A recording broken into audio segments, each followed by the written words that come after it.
Hello, everyone. Charles Watts here. Welcome back to Inside Arsenal. I hope wherever you're watching this around the world, you are having a very good Wednesday. We are getting halfway through the week now. Saturday is not too far away. What a big Saturday that is going to be for Arsenal when Brentford come to town. 5:30 p.m. kickoff on Saturday evening at the Emirates. Win that game, and Arsenal will be top of the Premier League for the first time since Christmas. And they can put their feet up, sit back and watch what happens at Anfield on Sunday when Liverpool take on Manchester City. Someone is going to drop points. Both teams might well drop points. So if Arsenal win against Brentford on Saturday, they will certainly be second come the end of the weekend, but could potentially be top. That would be very nice indeed going into the international break. So we'll look at that game in today's show. Going to focus a little bit on Aaron Ramsdale, who will get his big recall for the first time in a while on Saturday. His chance to play a part in Arsenal's title push. We'll look at that. Look at what sort of impact that potentially could have on the defence that has been so watertight in recent weeks. We'll look at what Mika Biereth's been having to say. Really good interview from Mika Biereth with iNews today. I did retweet it earlier. I'm also going to drop the link to the interview down in the description if you want to have a read of it, go over a couple of things he had to say, but it's well worth reading the entire interview. It's a really good interview, actually, from Biereth. So, yeah, that's in the description below. We'll look at what he's had to say. We'll have a look at the sort of latest team news ahead of the game against Brentford at the weekend. Got plenty of questions and comments from you as well. So let's get going in today's show, shall we? And I wanted to start on the goalkeeping situation because an interesting one. Samuel here has got in touch. One of the many comments that was coming ahead of the game at the weekend says, "Hi, Charles. With Ramsdale having to play against Brentford, I thought it would be interesting to consider how this will affect our team and defence. Considering our defensive form over the past 7 games, it's been excellent, but with Raya having to make very few saves generally. I wonder if you reckon this is part due to the way we set up with Raya in goal and how much, if at all, you reckon that might change with Ramsdale at the back." Really interesting question there, I thought, from Samuel. And yeah, so Aaron Ramsdale is going to get his recall this weekend, no doubt about that. Raya can't play because Arsenal are playing Brentford, and part of the loan agreement for the season, Raya can't play against his parent club, just like he didn't in the game at the G-Tech earlier in the season. He won't again on Saturday. Actually, Ramsdale's third appearance against Brentford this season because he was also in goal against them in the League Cup game. 2 very different performances from Ramsdale in those games. In the League Cup game, he was excellent. In the league game, a little bit shaky, certainly in that first half where he looked very nervy when there was lots of focus on him. Did improve in the second half, got his clean sheet. But yeah, there was certainly a lot of questions raised from that performance and how nervy he looks. So I think it's really interesting what sort of impact this will have at the weekend. I mean, Samuel's right to point out Arsenal's defensive record has been exceptional, virtually exemplary since the turn of the year. Barely conceding any goals, 3 of them in the league. Barely conceding any shots on goal. So Raya hasn't actually been called into action that much with his hands in a sort of general goalkeeping point of view. But I still think he's had a big say in what Arsenal are doing defensively because of the way he plays, because of his starting position, because of how aggressive he is. We see at times he can be caught out by that. I know a lot of people point to the goal in Porto. Personally, as I said at the time, I don't really feel that was his error, but maybe if he was further back towards his line, he would have been able to save that shot. The same goes for Mudrik's miss-hit cross that went in against Chelsea. So there's been a couple of occasions where that aggressive approach that Raya has and that Mikel Arteta demands from him has potentially cost him in a way. But on the whole, I think it's a really important part of his game, and I think it has played a big part in what Arsenal are doing defensively because he can play that high line, be that sort of man, almost playing in a sweeper system. So the defence, because a couple of times, certainly in the last couple of games, you've really noticed it. His starting position has got Arsenal out of trouble a few times. When even in the Newcastle game, where Arsenal was so dominant, there was a couple of balls in the first half that went over. And had Raya been a little bit further back on the line, they could potentially have been in, but he was out, he was aggressive, he got on the front foot, and he set Arsenal away. And he's so quick to set them away on the counter-attack as well. And that's a big part of the game that we've seen improve in David Raya over the last couple of months, I would say. He's how quick he is when he gets the ball in his hands to get it out and get it off to Martinelli especially. You see Martinelli start running straight away. So it'll be interesting to see what sort of impact it has with Aaron Ramsdale coming back into the team. I'm not worried about Ramsdale from a sort of nervous point of view. I think he was clearly nervous in the game against Brentford. I do think the fact that he's at home this weekend will just take some of that sort of focus away because the Brentford fans were on him from the start, especially with the Raya connection. He's going to feel nothing but love at the Emirates. You know, this is I think since he lost his place in the team, this will be his first game at the Emirates. I think, correct me if I'm wrong. I'm trying to think. He's had the 2 Brentford away games. He's had the PSV game in the Champions League. I think this will be his first game at the Emirates in front of Arsenal supporters. So he'll get a lot of love because Ramsdale is so hugely popular at Arsenal, and that hasn't changed just because he's lost his place in the team. So I think he'll get lots of support. I think he'll thrive off that. So I'm not worried about him at all from a, is he going to come in and be a bag of nerves type point of view? I have no issue with that whatsoever. I think the interesting thing is is he going to play in the same way? The defense are used to David Raya now. They know how he's going to play. It took a while, but they know they know what he's going to do. They know where he's going to be. They know what to do as soon as he gets the ball in his hand, and the team does. Is that going to change against Brentford? We're going to have to wait and see. But look, Aaron Ramsdale was a top goalkeeper, so I don't think it's going to have too much of an impact. That's what I'm saying for now. We'll have to wait and see at the end. Brentford love to get the ball in the box early. That's a key part of their game. They love their set pieces. They love their long throws into the box, hitting Ivan Toney as quickly as they possibly can. We see that all the time when they play. So they're going to do that. David Raya, although he's not the biggest, he's very, very aggressive when it comes to claiming crosses. He's excellent at it. It's one of the biggest strong parts of his game. So Ramsdale is going to need to play on the front foot against Brentford. I think that's going to be really important because he's going to have to come. He's going to have to claim balls into the box. He's going to have to be aggressive, and he's going to have to try and get Arsenal on the counter-attack as quickly as possible. So, yeah, I think it's a really interesting one. I think it's certainly going to generate a lot of focus as we get towards the weekend. I'm sure Mikel Arteta is going to have to face plenty of questions about it. You could tell those questions were annoying him in the build-up to and after the Brentford game at the GTEC Stadium. He's going to have to deal with them again. It'll be interesting what he has to say at tomorrow's press conference at London Colney. So thanks very much for your question there, Samuel. Let me know what you guys think about the Ramsdale being recalled this weekend. What sort of impact, if any, you think it could have on Arsenal's performance and potentially on the result? Okay, so like I said at the start of the show, Mika Biereth's done a really good interview with iNews that is well worth your time. I have, as I said, retweeted. It's been done by Oliver Young-Miles, and it's a really good interview. And I think Biereth comes across really, really well in it. And he said a few interesting things I wanted to flag out, but you do go into the description below and read the full interview because it's really interesting about not just about what he is, about the issues he faces at Arsenal, trying to break through, how difficult he knows it's going to be. He talks about Arsenal training, everything like that. It's well worth it. So he was asked, I thought these were good comments when he was asked, compare yourself to someone, because he had a really good start to life over in Austria. He's over at Sturm Graz on loan. Obviously, he was at Motherwell doing really, really well.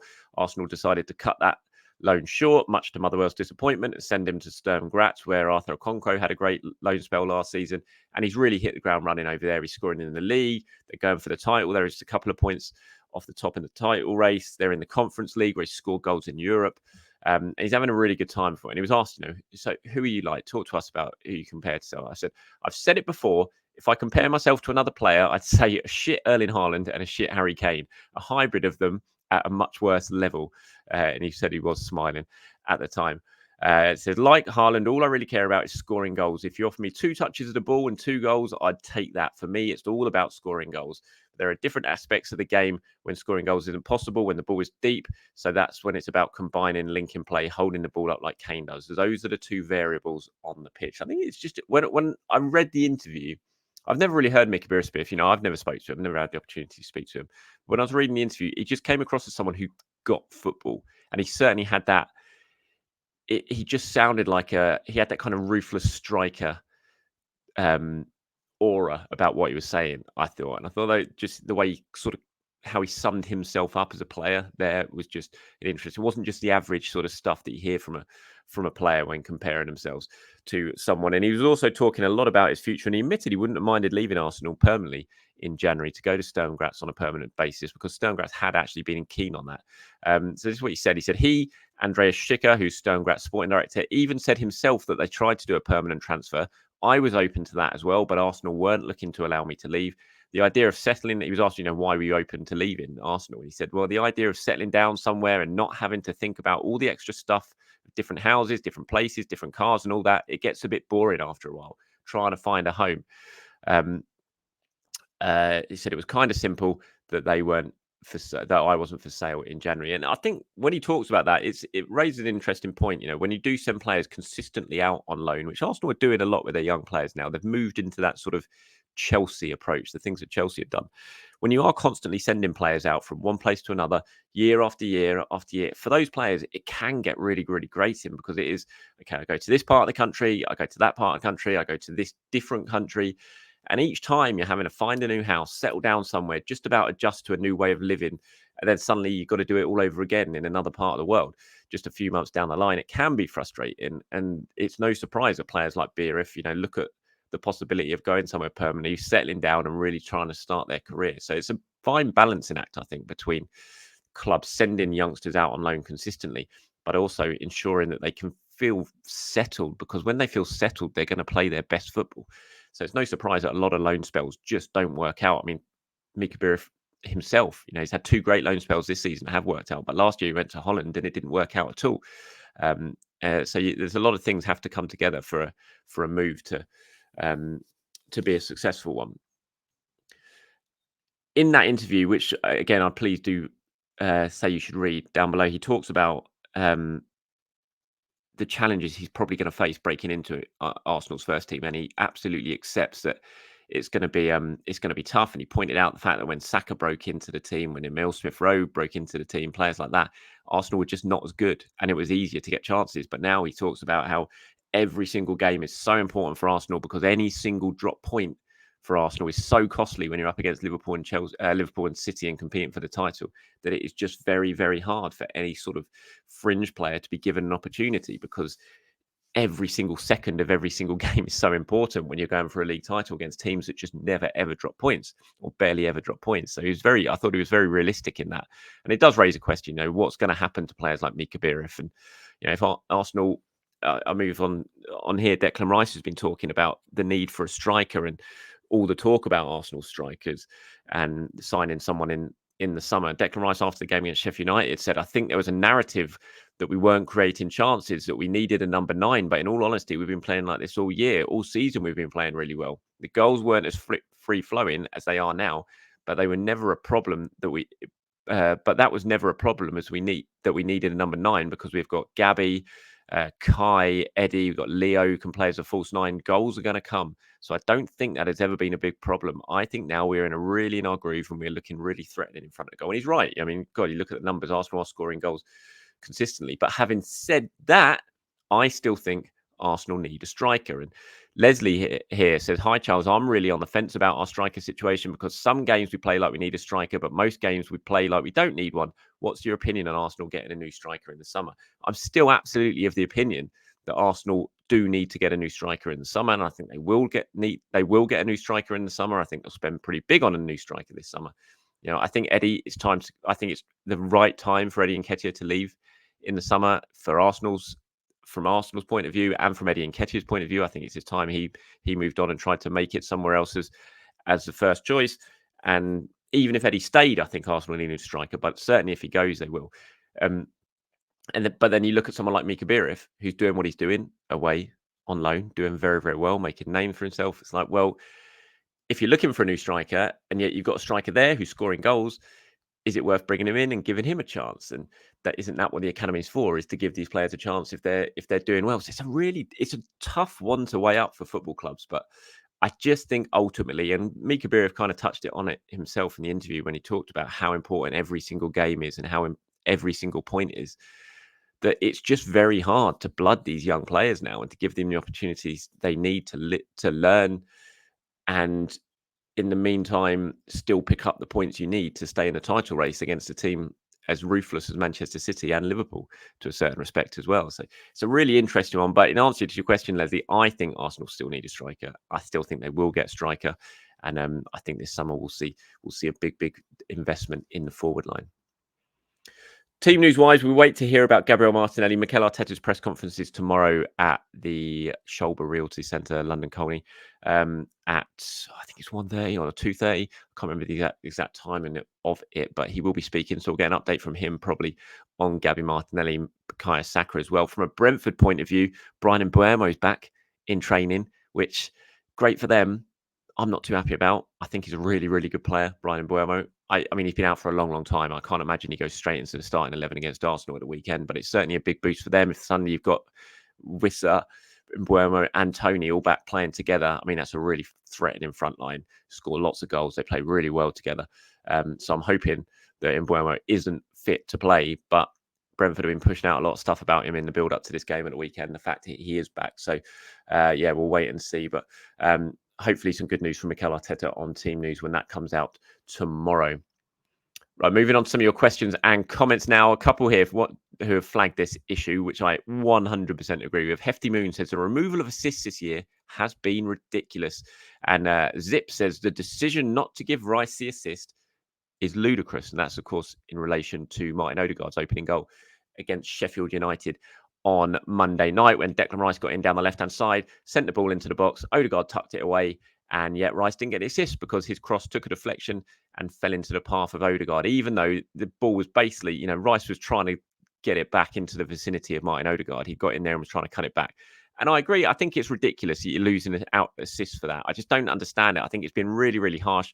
We saw it against Burnley when Gabriel Martinelli was denied an assist for Martin Odegaard's goal. When again, he got down the left and he just sent the ball in and cut it back. Yes, he might not be aiming specifically for where the ball went, but he was trying to cut the ball back to that sort of area where Arsenal players are always arriving.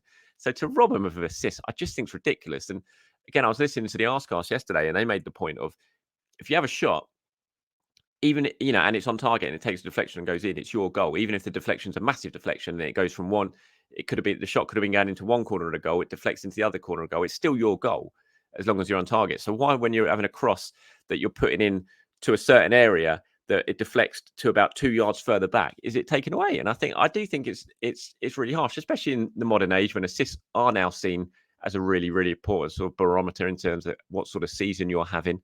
I just think it's really harsh, and yeah, I don't get it. And I can imagine Declan Rice was really disappointed when he came off on Monday night and found out that he had not been credited with the assist for Odegaard's goal. Comrack here says, hi, Charles. Big fan of the show. Been a daily listener for years. Thank you very much. Appreciate that. So I'm wondering if you've heard anything about the naming of the Emirates Stadium in the future. The proposed original name was Ashburton Grove, which is a lovely name. And I think the stadium, and I think getting the stadium back to the original name would be great for the club and for the fans. Do you think Arsenal would entertain the idea of going with a non-corporate sponsored name for their home ground when the deal expires? No. Simple answer, short answer, no. I think the Emirates deal was just worth so much to Arsenal. It's such an important and steady income stream that they've been so used to since 2006. The prospect of them suddenly deciding, you know what, we're going to scrap the naming rights and go back to Ashburton Grove. I mean, it was never Ashburton Grove. Ashburton Grove was just the area that the stadium was kind of built on. That initially we started calling it, saying Ashburton Grove, but it's always been the Emirates. And it's a partnership that works very, very well. The club are happy with it. The Emirates Airlines are obviously very happy with it. And I imagine when the new deal, which is just coming into fruition this year, starting at the start of next season, I think, when that is due to expire, I'm pretty sure they'll just renew it again. And it's worth so much money for the club that I think you're just kind of, what's the phrase, biting you? No, I'm not even going to say it. I can't even remember what it is. But you're just basically hurting yourself if you suddenly take that money out of the accounts. And so no, I'd be very, very surprised. As nice as it sounds to be able to not have a sort of sponsorship name or a company name on your stadium, I think it's such an important part of the business plan for Arsenal now that it's just a given that will continue. KAG 2022 03 says, yeah, great win, lots of goals, 5-0 at half time and no minutes for ESR. He'll be leaving for nickels and dimes this summer and having a big impact in some other team and probably in the Premier League. So we'll get to concede his goals. A couple of people have mentioned the fact that ESR didn't come on against Sheffield United. Maybe Arteta could have done it right at the end when he brought on Trossard. He could have brought on Smith Rowe, but you all know how much of a big fan I am of Emile Smith Rowe and how much I want to see him on the pitch and getting minutes. But I didn't really think it was an issue against Sheffield United just because it was so important to give Partey, Vieira, Jesus minutes because they've been out for so long. And, Smith Rowe has got a fair amount of minutes recently, which has been great. And I've really enjoyed the fact he is getting those minutes. But on this occasion against Sheffield United, I had no issue really with the subs because Vieira's been out for ages, needed a decent amount of time on the pitch, because all these players are going to be so important between now and the end of the season. The squad's going to be huge. It's going to be hugely important. So you want to get any sort of rustiness out of some of these players as quickly as possible. Smith Rowe's played a fair amount recently. Vieira's played nothing. He needed 45 minutes or needed a good chunk of time on the pitch. So I had no issue with him coming on. Same for Jesus, the same with Partey. They all needed it. Maybe there could have been, instead of bringing Trossard on, you could have brought Smith Rowe on, but I don't really see any big issue with it. I know Cedric came on as well, but you're not going to put Smith Rowe on as a right back, are you? So I think Trossard's the only one you could really have an issue with. But it wasn't one that I have to admit I was too overly disappointed with this time around. L Jeff 2107 says, "Hi Charles, question: wouldn't we be able to ask the Premier League to facilitate a fixture on March 16th for the teams that are out the FA Cup and that we face after the international break? Not sure if it works in relation to the other teams playing each other in match week 28. Food for thought." Yeah, I mean, look, it's a nice thing to think that they could do it, but it's just that's just not going to happen. The fixture list is kind of pretty much set in stone. Everyone plans for that. You've got sort of policing issues and stuff like that you've already kind of sorted out. Then if you're suddenly trying to bring a game forward at very short notice, getting travel plans sorted for everyone, getting policing in place for the game, security in place, stewarding in place, it's just a really difficult thing to do. So it's easy to look at that fixture and think, why can't we just bring this fixture forward? It'd be great. It'd be easier. It'd solve a load of problems. But ultimately, I think the sort of logistics of all just make it very, very pretty much impossible. And last one here, just from Royal Stad, says, "Charles, what's the story on the jersey we see framed on the wall behind you in this video? Also, what's a bit of story on your playing career and your time in the sport?" So this is in relation to the video I did yesterday after the game against Sheffield United. The story of that is I was doing that video from my dad's house. I watched the game at my dad's house, and that shirt says it's an Arsenal old away kit from the 1971 double season. I got it for my dad for his 71st birthday because obviously it was the 71 double season. So it's the old kit, and it has What's 71 on the back because it was his birthday, and it's signed. I got it signed by the Arsenal squad as well. So that's basically a birthday present I got for my dad, and that was his house, and so that was hanging in his house. So that's the story of that picture behind. In terms of story on my playing career or time in the sport, there wasn't one. I was a decent enough footballer, but never any sort of playing at any sort of high level. My brother cruelly robbed me of that chance with a vicious foul in our back garden when he hurt my knee when I was about 11. And I will always, to this day, and if you're watching James or listening over in America, which I know you sometimes do, still haven't forgiven you for that tackle. Vicious tackle it was, honestly. He was just gutted that his younger brother, was beating him once again in a game of back garden football. That he just went through me, destroyed my knee, and robbed me of any chance of being a professional footballer in the future. So yeah, cheers, Jim. Appreciate that, mate. Thank you very much. But so yeah, that's it. That's the backstory of me in football. Decent enough footballer, but cruelly robbed of the chance of going on to anything more because of my brother and his jealousy at getting beaten at back garden football. Anyway, thank you very much for watching or listening. Everyone, appreciate your time. As always, I'll be back tomorrow to do it all over again. I think myself and James Benge are going to sit down for Inside Arsenal Extra Time tomorrow afternoon as well. So keep your eyes peeled for a double Inside Arsenal tomorrow as we build up towards that big game on Saturday. Until then, everyone, have a very good day. Speak to you soon. Bye-bye.